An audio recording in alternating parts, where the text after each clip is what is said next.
So the way that this haul road AI can work specifically is, like the summary is that it can automatically measure things like haul road grade, haul road width, berm height next to each haul road, undulations on the haul road, and more, like detecting water, spillage on the roads, camber.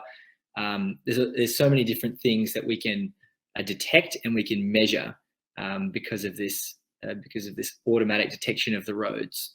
The other thing that it can do is allow you to overlay truck sensor data.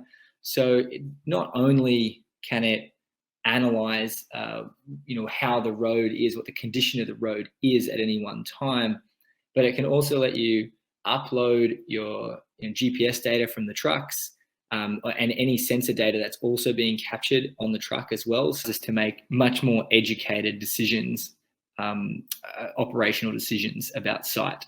So the main things that this can help with on site is number one, just improved cycle times. And the easiest thing, if you even just have GPS data for your trucks and you have this contextual data, is you can look at things like, how is the camber of my corners affecting how much the trucks have to slow down around corners, or how is the grade of my ramps affecting truck speeds.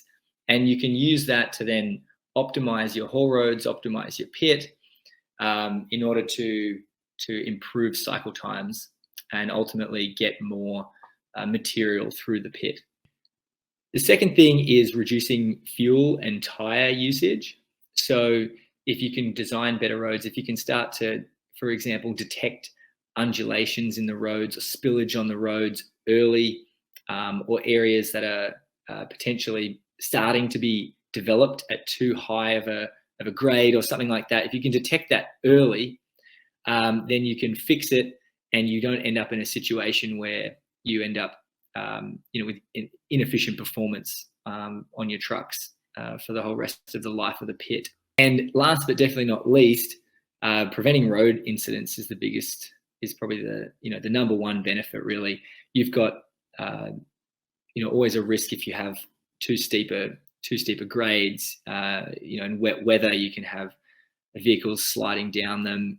If you have road widths that are too narrow and are out of compliance, you can have collisions between equipment. So there's a whole bunch of things that a whole bunch of ways that doing regular condition monitoring on your roads can help prevent road incidents. Now, I guess in terms of like the ROI of this, all of these things are things that can be done anyway and are done on sites already in a lot of cases, especially on larger mines. The only issue is that because it takes so long, a lot of these analyses are only done, say, once a month or once every few months. What AI allows you to do now is have these being done weekly or even daily. And like we saw, the most common answer for people was that they're flying drones weekly or more. So imagine if instead of every 3 months, you got a view on this stuff every day or every few days. That would allow you to make much better decisions and ultimately, therefore, prevent more incidents, reduce fuel and tire use more, and improve your cycle times to a higher extent than you would be able to if you were just doing this analysis every few months.